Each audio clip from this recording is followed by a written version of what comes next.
Perkembangan teknologi semakin maju. Dunia pendidikan harus mengikuti perkembangan zaman. Proses pembelajaran harus dilakukan secara daring, termasuk ketika melakukan evaluasi proses pembelajaran. Salah satu aplikasi yang populer digunakan untuk melakukan evaluasi proses pembelajaran, khususnya edukasi interaktif, adalah Quizizz. Nah, bagaimana cara membuat akun dan menggunakan Quizizz?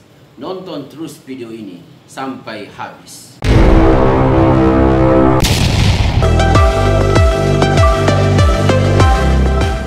Bapak Ibu semuanya, selamat bergabung kembali dengan channel YouTube Kurir Tutorial. Dan saya mengucapkan banyak terima kasih Bapak Ibu mau menonton video ini. Dan jangan lupa dukung terus channel ini agar berkembang supaya dapat bermanfaat untuk orang banyak. Dengan cara klik tombol subscribe dan pencet tombol lonceng agar Bapak Ibu semuanya senantiasa mendapatkan video dari Kurir Tutorial selanjutnya.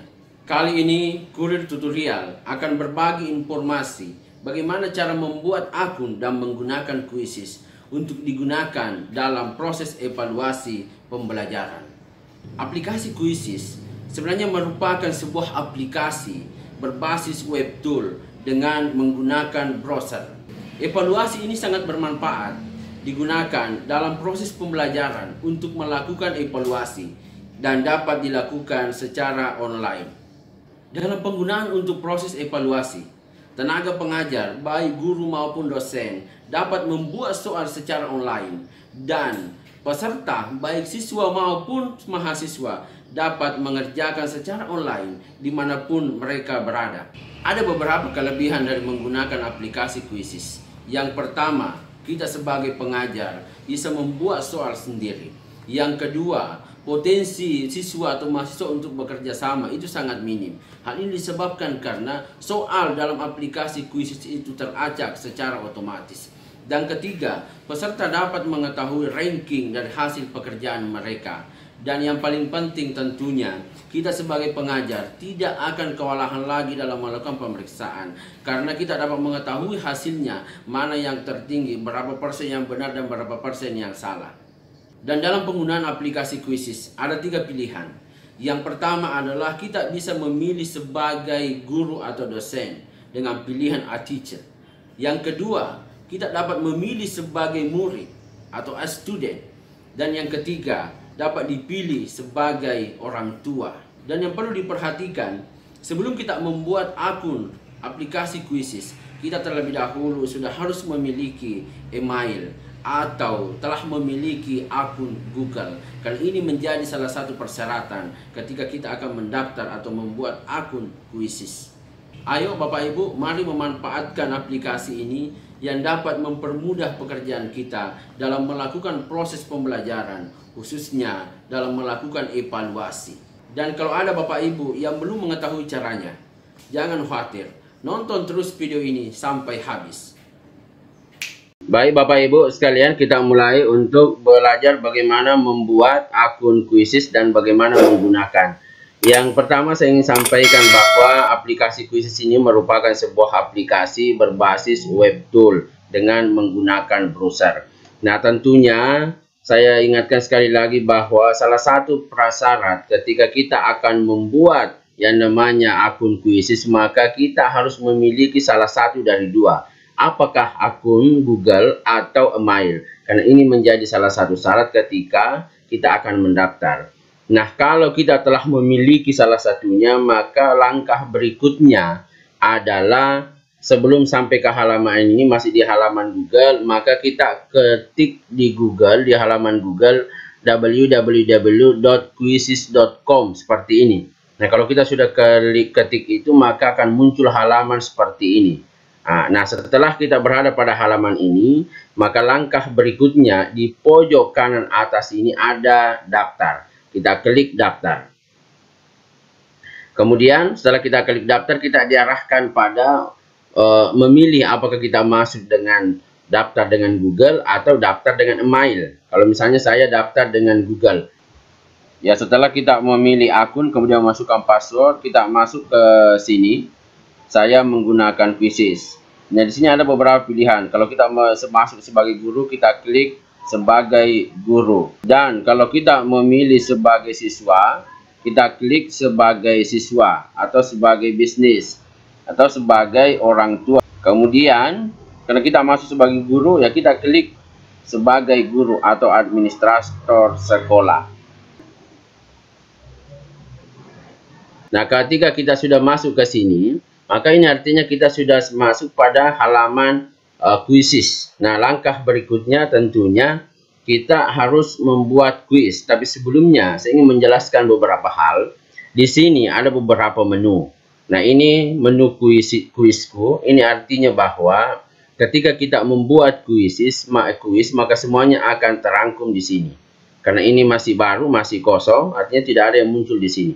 Yang kedua, hasil. Ya, ini ya hasil juga kalau kita telah membuat kuis, kemudian sudah diselesaikan, sudah dikerjakan oleh peserta, siswa atau murid, maka semuanya akan terangkum di sini. Hasilnya dari kuis yang kita berikan, tugas yang kita berikan, soal-soal yang dijawab oleh peserta atau murid atau mahasiswa misalnya. Kemudian di bawahnya lagi kelas. Tentunya nanti ini bisa kita gunakan untuk membuat beberapa kelas. Kemudian ada pengaturan. Pengaturan di sini adalah termasuk akun kita, termasuk bahasa. Jadi bahasa yang kita pilih adalah bahasa Indonesia. Kemudian kata sandi ini bisa diubah di sini. Kalau misalnya tadinya kata sandi kita mau ubah menjadi nama kita atau identitas lain yang tidak mudah dikenal oleh orang, silahkan diganti di sini Bapak Ibu sekalian. Kemudian kalau akun ini kita mau hapus, maka di sini klik hapus. Ini artinya akun kita dihapus secara permanen. Ketika kita mau menggunakan lagi dengan akun yang sama, itu artinya kita harus membuat ulang. Kemudian di bawahnya adalah keluar. Ini kalau kita sudah menyelesaikan semuanya, kita mau keluar dari aplikasi ini. Ini beberapa penjelasan tentang menu di sebelah kiri. Nah, selanjutnya kita masuk pada membuat soal. Ya, membuat soal untuk dijawab oleh peserta. Nah, di sini ada beberapa pilihan. Boleh di sini, di sebelah kiri juga di bawah nama akun kita, buat kuis baru. Nah, di sini juga di sini juga bisa kita menggunakan untuk membuat. Terserah kita mau pilih yang mana. Saya pilih yang di atas ini ya. Oke, setelah itu kita berikan nama kuis ini, namanya kuis apa. Misalnya saya memberikan nama kuis desain, contoh ya Bapak Ibu sekalian, desain grafis. Nah, subjek yang relevan itu adalah apakah matematika, bahasa Inggris, dan seterusnya. Tentunya yang relevan adalah kalau desain grafis, ya, desain grafis adalah komputer ini. Berarti kita klik komputer. Ya, setelah itu selanjutnya, ini di bawah selanjutnya kita klik selanjutnya. Maka kita diarahkan untuk membuat pertanyaan. Di sini ada beberapa pilihan, mau pilihan ganda, mau kotak centang, dan seterusnya. Kemudian kalau kita akan menggunakan gambar sebagai pendukung soal yang kita buat, maka boleh juga ditambahkan di sini, ya, boleh juga ditambahkan di sini. Nah, saya pilih pilihan ganda. Jadi saya klik pilihan ganda. Nah, setelah itu kita buat soal. Jadi tulis pertanyaanmu di sini. Berarti kita membuat soal. Misalnya, yang manakah tidak termasuk pada bagian membuat desain grafis. Berarti yang tidak termasuk. Misalnya satu, saya pilih penambahan warna, penambahan teks atau tulisan, penambahan gambar, penambahan rasa. Nah, itu. Kalau masih mau ditambah lagi, sampai ini kan sampai 4 ya, sampai A, B, C, D, B, C, D. Nah, kalau kita mau sampai E, maka tinggal tambah lagi di sini. Nah, setelah itu, oke lah kita 4 saja sampai sampai D saja. Ini kan cuma hanya sebagai contoh. Setelah itu di bawah ini ada durasi. Ini artinya bahwa 30 detik.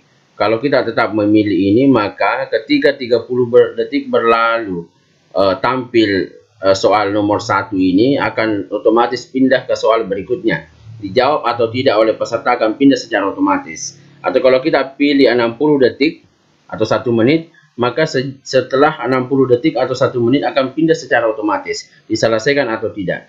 Nah, kalau sudah seperti ini, maka langkah berikutnya adalah kita centang jawaban yang benar. Ya, kita centang jawaban yang benar. Misalnya ini, berarti jawaban yang benar itu adalah tidak, yang tidak termasuk itu adalah penambahan rasa. Nah, berarti kita klik centang penambahan rasa. Kemudian kita simpan. Nah, kita simpan. Nah, kalau sudah, maka langkah berikutnya adalah ditambah. Kalau kita mau tambah soal lagi, di sini ada pertanyaan baru. Nih. Ada, jadi kita klik pertanyaan baru. Pilih lagi. Kita masih memilih pilihan ganda. Nah, misalnya aplikasi yang sangat bagus digunakan dalam membuat desain grafis. Contoh misalnya ya, misalnya saya tulis Filmora, anggaplah Filmora 9. Oke. Kemudian Adobe Photoshop. Contoh saja ini Bapak Ibu sekalian. Kemudian apalagi Filmora 9, misalnya Corel Photo Studio. Oke. Kemudian apalagi misalnya saya pilih lagi Vipa Video. Tentunya jawaban yang benar itu ya kita pilih jawaban benar adalah, kalau untuk beberapa pilihan ini kan Filmora bagusnya untuk video, Corel Photo Studio juga untuk video, kemudian Vipa Video juga untuk video. Nah, bagus untuk digunakan. Desain grafis adalah Adobe Photoshop ya. Berarti kalau begitu kita centang jawaban yang kita anggap benar, Adobe Photoshop. Kemudian jangan lupa Bapak Ibu sekalian pilih durasi yang kita mau gunakan. 60 detik lagi. Setelah itu kita klik lagi simpan. Nah, kalau kita sudah kembali, kalau kita sudah selesai membuat soal, maka langkah berikutnya adalah kita mau bagikan ini. Nah, sebelum ke situ maka jadi langkah-langkah berikutnya adalah kita klik kembali. Ya, kemudian di sini kita boleh menambahkan gambar. Untuk misalnya tambahkan judul gambar. Kalau kita mau tambahkan silahkan. Jadi silahkan dipilih dari laptop nanti atau komputer yang Bapak Ibu gunakan. Misalnya saya pilih ini. Maka akan muncul di sini. Walaupun tidak pas ya, karena ukurannya tidak sama. Resolusinya tidak sama. Kemudian pilih bahasa. Ya, kita pilih bahasa apa? Kita pilih bahasa Indonesia. Kemudian misalnya dari kelas, pilih kelas. Misalnya kelas ini yang kita pilih. Kemudian di bawahnya lagi apakah untuk publik atau untuk pribadi. Tentunya kalau kita membuat soal di Quizizz, harapan kita adalah itu bisa dikerjakan secara online oleh peserta, baik siswa maupun mahasiswa. Berarti kalau begitu Bapak Ibu sekalian, yang kita pilih adalah publik. Nah, sesudah itu adalah kita klik simpan. Sesudah diklik simpan, maka langkah berikutnya kita diarahkan masuk ke sini. Di sini adalah apakah kita membuat tadi soal itu untuk latihan, maka klik di sini. Atau mau diselesaikan, misalnya kita jadwalkan kapan, klik di sini. Nah, kalau misalnya kita mau buat sekarang, maka klik main langsung. Ini tadi pertanyaan kita sudah. Main langsung. Ya, kemudian di sini ada 3 pilihan, tim, klasik, atau ujian. Yang kita pilih adalah yang klasik. Ya, kita centang adalah klasik. Kemudian di bawah tadi ini ada untuk setiap kelas. Misalnya kalau ini boleh kita pilih di kelas apa yang kita, misalnya saya beri nama tadi itu adalah kelas 9. Contoh ini kelas 9. Kemudian selanjutnya. Nah, setelah itu di bawahnya masih ada pilihan berapa kali murid dapat mengerjakan kuis ini. Misalnya tak terbatas atau cuma 1 kali saja. Kemudian berikut adalah lanjutkan. Berikut adalah lanjutkan. Ketika kita sudah mengklik lanjutkan, maka kita sudah sampai di sini. Nah, ini apa? Jadi ketika murid kita mau join ke kuis tadi yang kita buat, soal yang kita buat, maka di browser, di pencarian siswa atau murid atau mahasiswa, itu harus mengetik joinmyquiz.com. Setelah itu maka akan muncul di beranda mereka untuk memasukkan kode. Makanya kode ini harus diberikan kepada seluruh peserta.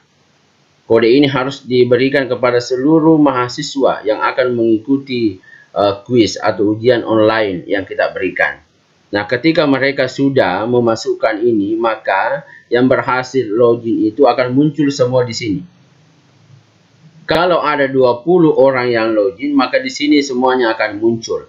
Berikut dengan menggunakan namanya siapa atau menggunakan perangkatnya, ya. Tapi umumnya menggunakan nama akun mereka juga atau email mereka. Akan muncul semua di sini. Nah, kalau misalnya peserta kita ada 20 dan di sini sudah muncul 20, maka kita tinggal klik mulai.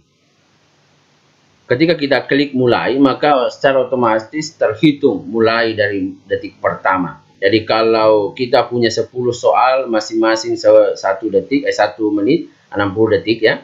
Maka dalam waktu 10 menit kuis ini akan berakhir dengan sendirinya. Itu caranya Bapak Ibu sekalian. Nah, kalau sudah nanti tinggal bagaimana melihat hasil, bagaimana mendownload hasilnya saya akan sampaikan di tutorial berikutnya. Nah, Bapak Ibu semuanya, seperti itu cara membuat dan menggunakan Quizizz. Dengan menggunakan Quizizz, kita dapat membuat soal secara online dan peserta dapat mengerjakan secara online dan juga tentunya memberikan kemudahan kepada kita dalam melakukan pemeriksaan karena secara otomatis aplikasi Quizizz sudah menyediakan hasil atau ranking dari perolehan hasil mengerjakan soal dari peserta kita. Oleh karena itu, Bapak Ibu sekalian, silahkan dimanfaatkan aplikasi ini. Kalau belum tahu, masih bingung cara membuatnya, tinggalkan pesan di kolom komentar. Dan jangan lupa, dukung terus channel ini agar berkembang dengan cara klik tombol. Saya Usman bersama dengan channel YouTube Kurir Tutorial undur diri. Terima kasih.